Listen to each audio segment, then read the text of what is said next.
Welcome to This Week in Morgan County. I'm your host, Russell Mokhiber. Our guest this week is Chris Kinnan. He's with Jefferson County Vision. Chris, welcome to the show. Thanks so much. Thanks for having me. What is Jefferson County Vision? We're a brand new organization that's been created out of a Facebook group that formed literally just a month and a half ago as a response to this new facility that's been proposed in Jefferson County, Rockwool.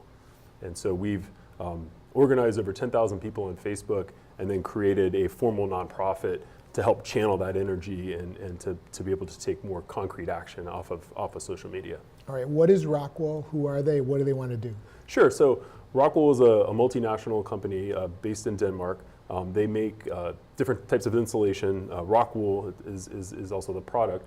And they've worked with the state government and with our development authority to begin actual site preparation of a large industrial facility right in the middle of our county, literally within 2,300 feet of an elementary school and within 2 miles of 4 schools.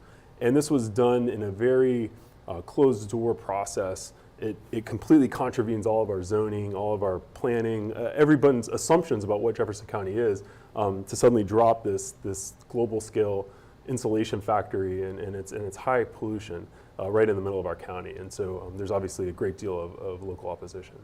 We interviewed the CEO. You saw the interview we did. His point was it wasn't a surprise that it was all announced a year ahead of time. And when you go back and read the interviews and the press reports, there was stuff in the press about it. And then this massive grassroots opposition jumped up a year later. Mm-hmm.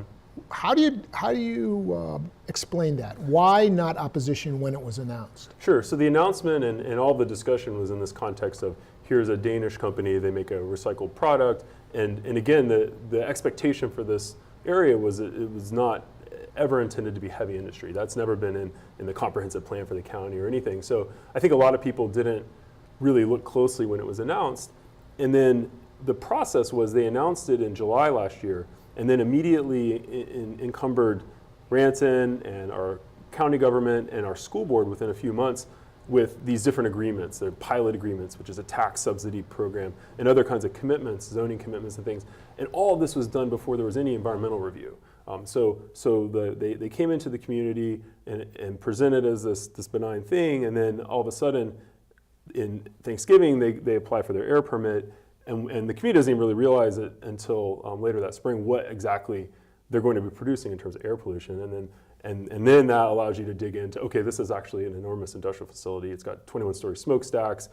As a volatile organic compound polluter, one of highly cancer-causing chemical stack, it would be number 2 in the state of West Virginia. So this is not just any old industrial facility. This is an extraordinary plant that has also a lot of particulate matter and a lot of ozone. So a lot of pollutants of concern for the community.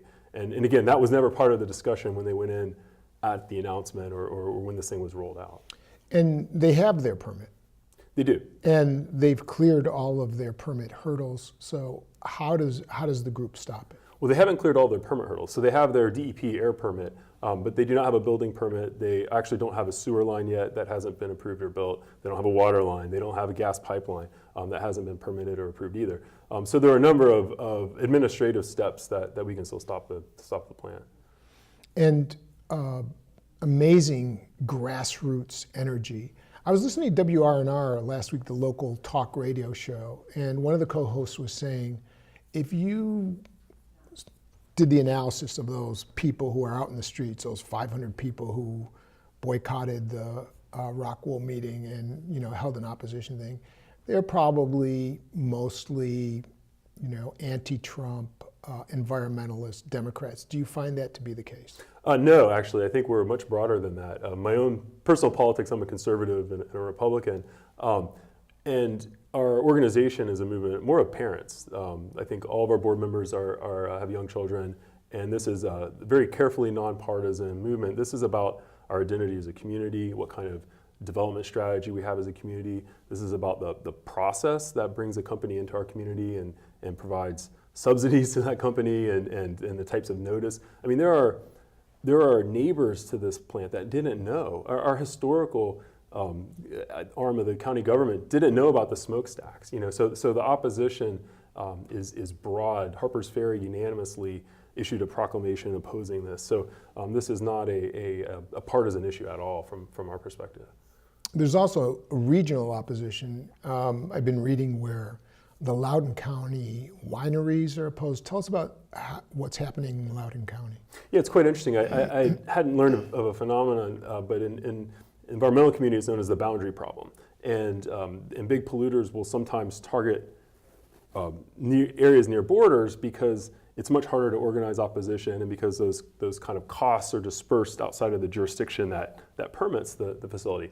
I'm not saying that Rockwool is doing that in this case explicitly, but it's an interesting coincidence that their Mississippi plant is 2 miles from the Tennessee border, and here they're also 10 miles from Loudoun County, and I think about 8 miles or so from Maryland. So there's this dynamic where it makes it more difficult for opposition to sort of organize and form because those costs are dispersed. And so it's heartening to see Loudoun engage on this. Their Board of Supervisors last week unanimously voted to begin a study and look at different actions that they can take, because they understand that 10 miles, pollution doesn't know borders, and that that there is an impact in Loudoun County. I'm not sure I understand that though. If you put a facility on a border, why would that stop Loudoun County from intervening and objecting, which they have? Right, it makes it more difficult. Like there's already been sort of criticism of, stay out of our business, this is a Jefferson County matter, and it kind of creates a dynamic where the costs aren't aligned exactly with the jurisdiction that it sort of manages it and manages whatever benefit there is. Could it be that Rockwool chose West Virginia and Mississippi because they have two of the weakest regulatory regimes? Do you believe that was a factor? Again, I can't speak for Rockwool. It's an interesting coincidence, and it's obviously an area of concern. I mean, I think some of the distrust of this whole situation has been the DEP's role, that they haven't yet come into the community and done a workshop on this. Most jurisdictions around the nation would do a workshop before even the permit was, for a facility of this scale that's so different from anything else that exists. DEP hasn't done any real public outreach, and the one time they appeared in Jefferson County, they actually met behind closed doors with Rockwool and with economic development officials from the state, not with the community. So there's a lot of concerns about that. Even Rockwool has said there's certain parts of the permit that they're committing to not adhere to, like they're not going to use petroleum coke as one of their inputs. So there's this sense that that DEP is certainly stretched thin, that this is a new kind of facility for our community, and that the permit may have some issues with it, and there hasn't been an ability to air that locally. Well, what if Rockwool said, this is going to be a clean facility, a clean industrial facility, that we will work with the community, we will allow them to do on-site monitoring with us to make sure that there's not a threat. Would the group, your group, be willing to discuss that? Because it seems to be that the position of your group is, we don't want anything to do with a heavy industrial facility in Jefferson County. Yeah, that's right, and particularly adjacent to schools. So even if it had no air pollution, which it would never, right? Like, this is an intensely industrial process. They're heating stone, they're spinning it into insulation. Even if you put all the air pollution aside, there's still an enormous trucking impact. There's an intensity impact. There's 100 tractor trailers a day that'll be servicing this facility. You've got light pollution, noise pollution. Again, this actual property that they've selected we already spent like over $1 million planning it. This had a special grant from HUD. This was going to be our new MARC station, a highly mixed-use residential growth area. MARC station is the train station. Yeah, correct. So we have a train station currently at Duffields, but Duffields doesn't have any bus station. There's no connection. It's just a standalone station. It's one of the oldest in the country, and it's not ADA compliant. It's actually very unsafe. People cross the track in front of the trains and things like that. And so there's been this long-term planning effort out of the city of Ranson to create a Northport station that was where this site is. And so that was always everyone's understanding, that this was the project, and there was a great deal of work done regionally as well as locally to make that so. And so when you bring in Rockwool, so instead of having 4,000 residences in this wonderful mixed-use community with mass transit, we're now faced with 150 jobs promised, heavy industry, lots of trucks, and no future for MARC service in our community. So again, like, the air pollution is one important piece of this whole thing, but it's also the process that brought them here, the complete disregard for all the zoning work and planning work that had gone before Rockwool. How did that happen? How did it move from that one plan of a train station, residential mixed use, to heavy industry? So there was, when they created the plan for, so this has been a historically agricultural property, and there was actually litigation in the late 90s over just building a subdivision there. And in 2012, when the Northport Mark Station plan came out, they did switch it to an industrial use, but it was in the context of mixed use. So it was something like the example is like a chocolate factory where someone would ride to work and live nearby, and that kind of industry. But then after the deal was announced, Ranson went very quickly, like within a week, and they're on record, audio of the meeting, changing the zoning to allow the smokestacks. So there was a zoning change after that to then now do heavy industry. And they're still kind of playing coy with it. The company's only purchased like 130, 140 acres, and the rest of the 400-acre plant is still zoned for this wonderful mixed-use community, but they put covenants on that so they can actually not put certain types of homes and schools and things. So this has always been, since this deal was announced, this whole other zoning concept has just been basically blown out. And how do you explain the upsurge? I mean, this was like, people say it's very similar to the teachers' strike.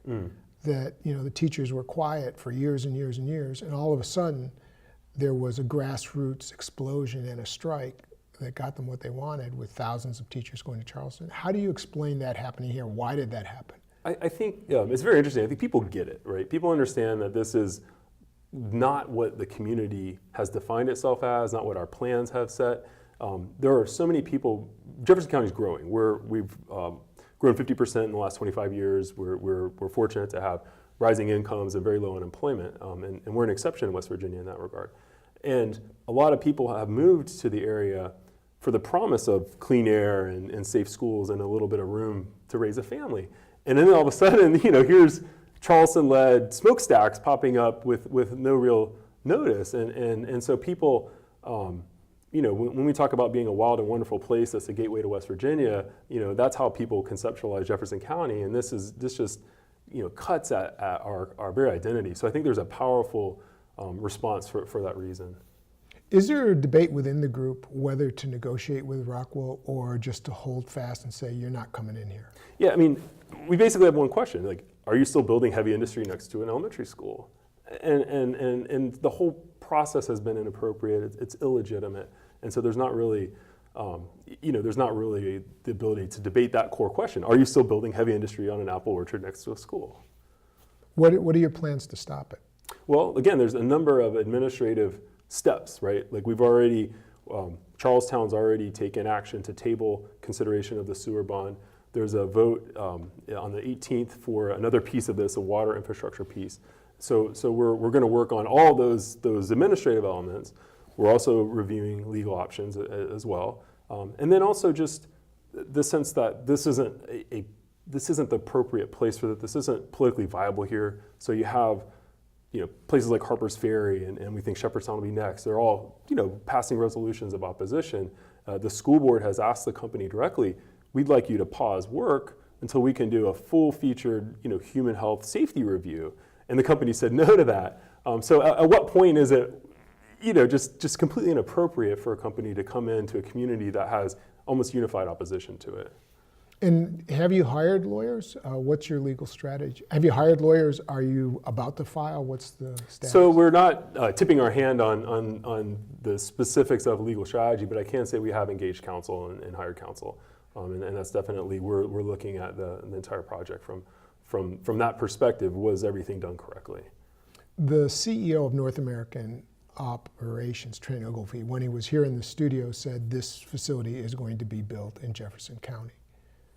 Will it be built in Jefferson County? I don't think so. I think we have the consensus and the opposition and the strategy and the energy to stop it. It just doesn't make sense. And our hope is that there's a number of avenues where they can relocate this facility to a more appropriate site elsewhere in the state. But yeah, I don't think it'll be built. I really don't. Are the people in your group disappointed with their elected and appointed leaders who cut this deal? I think so. I think there's a little bit of understanding that this was really fast-tracked, and there are specific individuals that really sold this in a way that isn't accurate, versus, when you're just more broadly just kind of, okay, I'll endorse this idea that's jobs and the governor's pushing it. But the point is that that's all in the past. Today, we know and understand the full impact of this facility, and we're asking every local and state level elected official and appointed official, where do you stand on this? Do you support subsidizing with tax dollars heavy industry next to our schools, or don't you? The past is past, but moving forward, we're very much engaging all of our elected officials, and this is a single issue for many of our supporters. And there are more than 10,000 people on the Citizens Against Rockwool Facebook page, which was the grassroots Facebook page. Are those 10,000, is there any way to know whether those 10,000 people are local or regional or international? We do have some data on that. We also have a petition that people have been signing as well, and there's over 10,000 people that have signed that petition as well. And I want to say it's about 7,000 of the 10,000 are West Virginia, and most of the rest are Virginia or Maryland. And then there's a small section that are just sort of regional or I don't think any international. It requires a U.S. zip code. So that's kind of the breakdown. Are you doing fundraising? Yes. How's that going? Going well. We've just started doing that, and I think we're going to be announcing a major campaign very soon as some of the pieces of our legal strategy and also our get out the vote and voter education strategy come into place. What do you know about Rockwool's operations elsewhere? Well, we know a lot about Mississippi because that's the most equivalent plant to what they're proposing building here. And there's been EPA data from 2016 that shows enormous toxic release. So again, all of our concerns about the pollution are validated by what we've seen so far out of Mississippi. There are other facilities around the world. It's a global company, and there are different types of facilities. And that's been a focus for a lot of people. The company has been pushing, certainly, their Milton plant in Canada. There's other plants that have been involved in lots of local opposition and litigation. And so our focus ultimately is what's right for Jefferson County and what's the impact on Jefferson County, and particularly in the context of what we already have here. So I personally haven't delved too deeply into that question, but we definitely have people that are very interested in that question. Is this there's a term called NIMBY, not in my backyard. Is this a NIMBY issue for the people in Jefferson County? We don't want it here, build it elsewhere. I don't think so. I mean, this is more of like a not in my schoolyard issue. I mean, this is so fundamentally different, fundamentally never been on the table for our community. This isn't like, an existing use, or we have an industrial park where they're going to build this or something like that. This is so out of left field and just a lightning bolt and so inappropriate for the community and on so many levels. The Appalachian Trail Conservancy has pointed out that there's 15 or 17 vistas that'll be impacted by the smokestacks. There's so many impacts like that. Harper's Ferry obviously is a National Historical Park, and when you kind of step back and you look at the state of West Virginia, 24,000 square miles, and yet we're somehow locating this facility, which will be one of the dirtiest in the state by its permit, within 6 miles of the Potomac River, Harper's Ferry, our third largest state university at Shepherd, within 4 miles of both major school zone properties where we're expecting to grow, and then within 2 miles of 4 schools. It just doesn't make any sense at all. It's an astonishingly poor planning decision. Like nobody thought this through. This was clearly just, some guys in a room got this together and just said, let's do it, let's fast track it and get it done. From the company's perspective, they're saying, well, this was put there because it's close to East Coast markets, close to 81, close to the rail lines and so forth. So that's what they're saying. But just a couple final things. On the right-left, Republican, Democrat, conservative, liberal, from your experience in dealing with the people in your group, how does it break out? We've been very careful to be nonpartisan. We have allies that are more on the left. So there's existing environmental groups and the pipeline folks. Within our group, I'm not even sure we've ever taken the temperature of like our board. I really do think it's fairly universal. There are definitely strong conservatives and strong liberals. There's really something for everybody to dislike in this, whether it's the pollution and those impacts, or whether it's the tax subsidies and the process that brought the company here, and the property rights for the neighbors of the facility when they've been harmed. So it's really hard to know. Facebook might be able to give us some data on that, but we haven't. But the other thing that's happening is we have an election coming up, and members of your group want to press their House of Delegate members, their state senators, to take a position on this, and they want to make it a political issue, but you seem to not want to. Well, it is a political issue in the sense that we are going to make sure that every candidate and every elected official takes a position on Rockwool. Where do you stand on this? Do you support subsidizing this company? Do you support its location next to schools? So we're absolutely going to be involved in candidates' faces, frankly.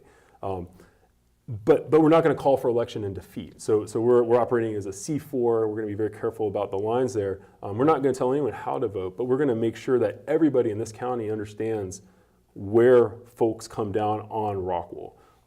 So people make their own mind based on all the factors that they use to deciding. But we think that's important information. So we're going to be very sort of political in the voter education sense. Okay. Well, we're going to be watching it closely here in Morgan County, and the reason we are is because we're also very concerned about our elected officials and what they might be doing to transforming our county into a heavy industrial county. So it's a regional issue in that sense also.